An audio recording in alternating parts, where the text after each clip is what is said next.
ये धरती से ऊपर 408 किलोमीटर ऊपर डला हुआ है। ये जो तस्वीर आपको दिख रही है, ये तस्वीर यहां है, लेकिन ये रियल में एग्जिस्ट करता है। ये रियल में दिखने वाली जो भव्य सी संरचना है, इसे अंतरिक्ष केंद्र कहते हैं, अंतरराष्ट्रीय। और ये अंतरिक्ष केंद्र जो आपको फिलहाल स्थिर दिखाई दे रहा है तस्वीरों में, असल में ये लगातार चलायमान है, इस पर कोई ना कोई क्रिया हो रही है। ये अंतरिक्ष में दिखने वाला कुछ इस प्रकार का चलायमान सा अंतरिक्ष स्टेशन हमारा नहीं है। ये दुनिया के 5 बड़े स्पेस स्टेशनों ने मिलकर बनाया है। नासा है, स्पेस एक्स है, ईएसए है, जाक्सा है, रोसकॉसमॉस है, इन सब ने मिलकर के इसका निर्माण किया है। इनके निर्माण में बहुत बड़ी जटिलताएं थी। जटिलता किस बात की थी कि साहब ये जो दिख रहा है इतना बड़ा सा संरचना, ये आफ्टर ऑल बनी कैसे होगी। तो मैंने कहा धरती से उठकर बहुत सारे टुकड़े अंतरिक्ष में गए होंगे और उन्हें जोड़ दिया गया होगा। और ये सच भी है, क्योंकि इतनी बड़ी संरचना को जमीन से उठाकर ऊपर ले जाना मुश्किल है। आज जो आप यहां पर देख रहे हैं ये बड़ी सी संरचना, इसमें 6 बड़ी विजिटिंग साइट्स लगी हैं। मतलब आपके सामने जो संरचना दिख रही है उसका वजन 4,20,000 किलोग्राम है। ये 4,20,000 किलोग्राम की जो संरचना दिख रही है, इसमें 6 बेडरूम है, 2 बाथरूम है, 1 जिम है। हमारी जो सुनीता विलियम्स हैं वो यहीं पर फंसी हैं। इस संरचना को ही इंटरनेशनल स्पेस स्टेशन कहते हैं। यही इंटरनेशनल स्पेस स्टेशन धरती के 24 घंटे में 16 चक्कर लगाता है। तो इसका मतलब बहुत तेज चलता होगा। जी हां, 28,000 किलोमीटर प्रति घंटे की रफ्तार से चलता है। अब सर ये स्पीड कितनी होती है मुझे क्या पता। मैंने कहा जो गोलियां है ना, उन गोली की स्पीड से लगभग 10 गुना तेज गति से चलता है। तो गोली की गति से 10 गुना तेज चलने वाली संरचना। सर मैंने ना गोली देखी ना मैंने ये देखा। हमने कहा हवाई जहाज देखा है। अगर हवाई जहाज की गति पता है तो डोमेस्टिक फ्लाइट्स लगभग 600 किलोमीटर प्रति घंटे की रफ्तार से चलती हैं। तो लगभग उससे 30 से 35 गुना तेज गति से ये वाला घर उड़ रहा है धरती के चारों तरफ चक्कर काटते हुए। कब से उड़ रहा है? तो आंसर है वर्ष 1998 से लगातार उड़े जा रहा है। सर इतना महिमा मंडन किस बात का? मैंने कहा किस बात का नहीं, असल में आपके मन में एज ए साइंस स्टूडेंट ये क्यूरोसिटी होनी चाहिए कि भाई ये हुआ कैसे होगा कि 4.25 लाख किलोग्राम का एक सिस्टम अंतरिक्ष में तैर रहा है। तो आंसर तलाशते हुए पहुंचते हैं कि कुछ इस प्रकार के बड़े बड़े टुकड़े अंतरिक्ष में ले जाकर जोड़े गए होंगे। यानी कि ये जो संरचना आपको आपस में एक दूसरे के नजदीक आते हुए दिख रही हैं, ये संरचनाएं अंतरिक्ष में बकायदा पहुंचाई गई होंगी धरती से 400 किलोमीटर ऊपर, और उन्हें कुछ इस प्रकार से जोड़ा गया होगा। सर गोली की स्पीड से 10 गुना तेज यदि ये आ रही होंगी तो इनके आने के बाद टकराने की टेंशन नहीं होती होगी? अगर होती होगी तो कौन रेल के इंजन में डब्बे जोड़ने की जो कला है वो अंतरिक्ष में दिखा रहा होगा? तो मैंने कहा धरती पर बैठे वैज्ञानिक। सर इस कार्य को करने में कौन लोग शामिल हैं? मैंने कहा जो तस्वीरें दिख रही हैं इसके लिए तो नासा है, यूरोपियन स्पेस एजेंसी है, रशियन स्पेस एजेंसी है, जापानी स्पेस एजेंसीज हैं, वो सब मिलकर के इस काम को अंजाम दे रही हैं। हम इसमें हैं क्या? हमने कहा नहीं है। तो फिर चर्चा किस बात की है? चर्चा इस बात की है कि जो काम रूस वाले जानते हैं, अमेरिका वाले जानते हैं, चाइना वाले भी जानते हैं, अब वही काम इसरो करने जा रहा है। क्या करने जा रहा है? हमने कहा इस साल के अंत में हम दुनिया के सामने कुछ ऐसा करने जा रहे हैं जिससे हम दुनिया की उस लीग में शामिल हो जाएंगे जिस लीग ने हमें इस बारे में कोई जानकारी नहीं दी। कि तुम्हें नहीं बताएंगे कि रेल की चलती डब्बे में, चलती गाड़ी में बोगी कैसे जोड़ें। अगर चलता इंजन और बोगी एक दूसरे की तरफ 36,000 किलोमीटर प्रति घंटे की रफ्तार से आ रहे हो तो उन्हें एक दूसरे से ज्वाइंट कैसे करें बिना टकराए, तुम्हें नहीं बताएंगे। मत बताओ। हमारा जो इसरो है वो इस समय सोमनाथ जी के हाथ में जो है, इन्होंने प्लानिंग की और अपनी तरफ से सैटेलाइट्स को जोड़ने की कला खोज ली। कला खोजकर निर्णय हुआ कि इस साल के अंत में हम भी बिल्कुल इन्हीं की तरह अपने सैटेलाइट्स को अंतरिक्ष में ले जाकर, सबसे चुनौतीपूर्ण कार्य क्या है? सैटेलाइट्स का अंतरिक्ष में पहुंचाना हमने सीख लिया है। चुनौतीपूर्ण है सैटेलाइट्स पहुंच जाएं और उन्हें आपस में ज्वाइंट कराया जाए।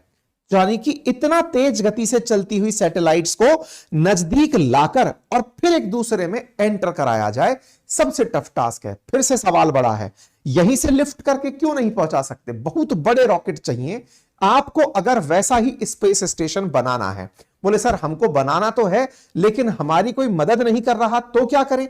तो हम आत्मनिर्भर बनने की तैयारी करें। आत्मनिर्भरता में क्या? हम अपने स्पेस स्टेशन को तैयार करें, हम अपना भारतीय अंतरिक्ष स्पेस स्टेशन बनाएं। क्या हमारी प्लानिंग में है? बिल्कुल, इसरो की प्लानिंग में है 2036 तक अपना अंतरिक्ष स्टेशन बना लेना। आज से 10-12 साल के बाद इंटरनेशनल स्पेस स्टेशन की तर्ज पर भारत का अपना अंतरिक्ष स्टेशन होगा। लेकिन सर जिस काम को करने में दुनिया की इतनी बड़ी बड़ी टेक्नोलॉजी वाली कंट्रीज लगी हों, उसको करने के लिए हम क्या कर रहे हैं? हम शुरुआत कर रहे हैं इस चीज की कि इसका जो सबसे क्रिटिकल टास्क है उसे सबसे पहले निपटा लिया जाए। सबसे क्रिटिकल टास्क क्या है? सबसे क्रिटिकल टास्क है 2 सैटेलाइट्स को आपस में एक दूसरे से लाकर जोड़ना, अंग्रेजी में जिसे डॉकिंग कहते हैं।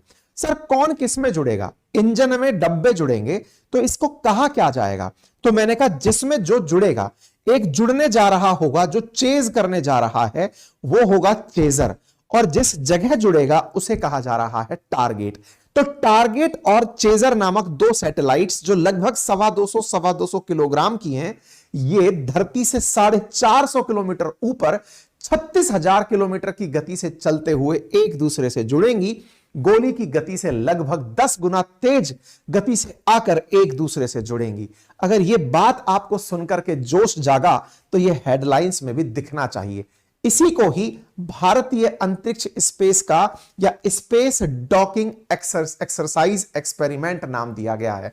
तो यह स्पेस डेक्स जो नाम दिया है SPADEX, तो इसमें स्पेस के अंदर डॉकिंग एक्सपेरिमेंट किया जा रहा है, इसका नाम स्पेडेक्स है। और इसी स्पेडेक्स को हम कल होते हुए देखेंगे। अगर सब कुछ सही रहा तो 30 दिसंबर हमारे चैनल पर आप लोग बहुत दिनों से हमारी खबरें सुन रहे हैं, उसके बावजूद भी आधे से ज्यादा लोग ऐसे हैं जिन्होंने चैनल सब्सक्राइब नहीं किया हुआ है। सब्सक्राइब कर लीजिए। भारत के इतिहास में इसरो की एक बड़ी कामयाबी के रूप में लिखा जाएगा, क्योंकि अभी तक अमेरिका, रूस और चीन जैसे देश ही इसमें अपनी हैसियत और काबिलियत रखते हैं। भारत ऐसा करके दुनिया का वो चौथा देश बन जाएगा जो 2 सैटेलाइट्स को अंतरिक्ष में एक दूसरे के नजदीक लाकर जोड़ देगा। यह रहा इसरो का अपडेट जो कि 29 दिसंबर को यानी कि आज दिया गया। और ये कल इसके बारे में हमने जो अपने ट्विटर हैंडल पर आपको जानकारी दी, उस पर कंप्लीट जानकारी हम पहले भी आपसे साझा कर चुके हैं। अब बड़ा सवाल यह है कि सर इसको करने के लिए हम अपने सैटेलाइट्स को भेजने के लिए रॉकेट कौन सा यूज कर रहे हैं? तो हम PSLV C60 का यूज कर रहे हैं, यानी कि पोलर सैटेलाइट लॉन्च व्हीकल। अब सवाल यह बनेगा, पोलर सैटेलाइट लॉन्च व्हीकल ये क्या होता है? असल में धरती से ऊपर कक्षाओं को मानव ने अपनी सहूलियत के अनुसार बांटा हुआ है। धरती से 400 से 1000 किलोमीटर के आसपास का जो क्षेत्र है दूरी पर, उसे लो स्पेस स्टेशन, लो स्पेस एरिया कहा गया है, लो अर्थ ऑर्बिट कहा गया है। उससे ऊपर मिडिल अर्थ ऑर्बिट और उससे ऊपर हाई अर्थ ऑर्बिट माना गया है। हाई अर्थ ऑर्बिट 36,000 किलोमीटर के आसपास धरती से ऊपर माना गया है, जहां पर अगर आप 35,786 किलोमीटर की ऊंचाई पर अगर कोई सैटेलाइट भेजते हो तो अर्थ के मूवमेंट के साथ साथ वो भी जियो सिंक्रोनस और जियो स्टेशनरी रूप से धरती के चारों तरफ चक्कर काट सकता है। धरती के जो जितना नजदीक होता है उसे टिके रहने के लिए तेज गति से चक्कर काटने होते हैं, तभी जाकर के वो अपने चलने से, अपने मोमेंटम से धरती के चारों तरफ चक्कर काटते हुए धरती पर गिरने से बच पाता है। ठीक है, तो इस कार्य को करने के लिए भारत की तरफ से इसरो अब अंतरिक्ष स्टेशन के निर्माण की पहली कड़ी में श्रीहरिकोटा के सतीश धवन अंतरिक्ष केंद्र से हाल ही में इस PSLV C60 के माध्यम से इनको लॉन्च करने जा रहा है। अब देखिए, फिर से समझिए, कुछ इस प्रकार के एक चेजर और एक टारगेट नाम के 2 सैटेलाइट्स हैं। इन सैटेलाइट्स को धरती से ऊपर ले जाकर जोड़ेगा तो सोचने वाली बात है, पहले साथ में लेकर जाएगा, अंतरिक्ष में ले जाकर इन दोनों को छोड़ेगा। आप में से कुछ लोग पूछेंगे, सर जब साथ में लेकर जा ही रहा है तो एक साथ जोड़ के ही ले जाए, इस कर्तव्य को दिखाने की जरूरत क्या है? हमने कहा भाई इसको प्रयोग करके देखा जा रहा है कि हम धरती से ऊपर जब इतनी तेज गति में चल रही सैटेलाइट्स हों तो क्या उन्हें जोड़ पाते हैं या नहीं। इसलिए पहले इन्हें ले जाने के लिए तो हमने एक ही रॉकेट यूज किया है। अभी ये डेमो में जा रही चीजें हैं, अभी ये 200-200 किलोग्राम की चीजें हैं, सैटेलाइट्स हैं, भविष्य में लाखों किलोग्राम तक माल ऊपर पहुंचाना है। ऐसे में फिलहाल के लिए हम डेमो करके देख रहे हैं कि हम ऐसा कर पाएंगे या नहीं। सब डेमो में कितना खर्चा आ रहा होगा, इस पूरे कार्यक्रम में लगभग 500 करोड़ का खर्च है, लगभग 225 करोड़ के आसपास इन दोनों सैटेलाइट्स के निर्माण में, और लगभग 200-250 करोड़ के आसपास उस PSLV के जो वन टाइम यूज है उसके खर्चे में आ रहा है। इन्हें अंतरिक्ष में जब भेजा जाएगा तो ये भेजने के बाद छोड़ दी जाएंगी और दोनों छोड़ने के बाद अपनी गति पकड़ लेंगी, 20 किलोमीटर तक एक दूसरे से दूर चली जाएंगी। तब धरती पर इसरो के बैठे वैज्ञानिक इन्हें दूर से पास बुलाएंगे कि चले आओ, एक चेज करे, टारगेट को, कार्यक्रम को शुरू किया जाए। तो कार्यक्रम को शुरू किया जाएगा और कुछ इस तरह से, अभी आप देखें कि टारगेट में चेजर इस तरह से आकर के एकदम प्रॉपर तरीके से फिट हो जाएगा। यानी कि ये जो प्रक्रिया आप अभी यहां देख रहे हैं ये एनिमेशन से तैयार किया गया है, लेकिन सोचिए कि कल अगर हकीकत में यह काम भारत करने में सक्षम होता है तो न जाने कितने देशों को भारत से इस बात की प्रतिस्पर्धा हो जाएगी कि यार इन लोगों ने हमसे बिना पूछे इस तकनीकी रूप से जटिल कार्य को कैसे कर लिया।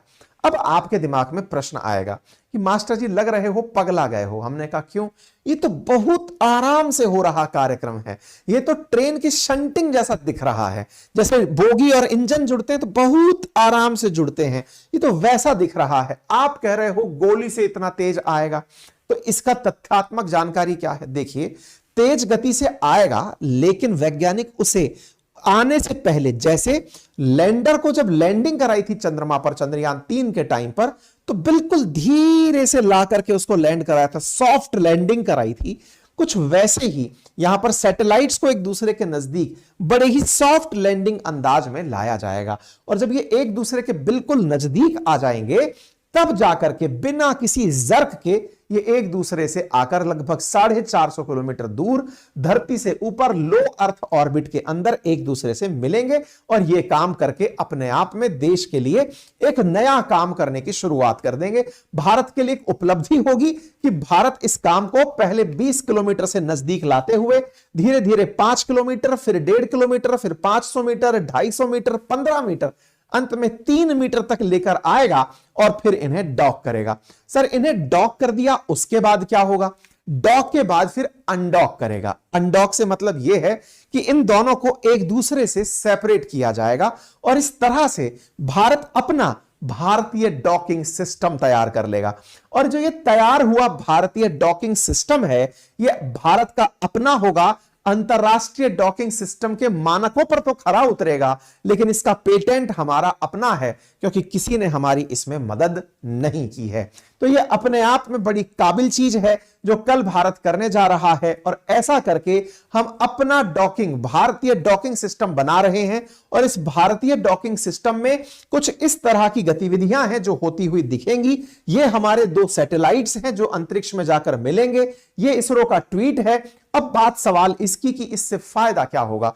इतना रुपया हम खर्च कर देंगे, फायदा क्या होगा? नंबर 1, भविष्य में भारत भी कभी ग्रेविटी के बिना के प्रयोग अंतरिक्ष स्टेशन में कर पाएगा।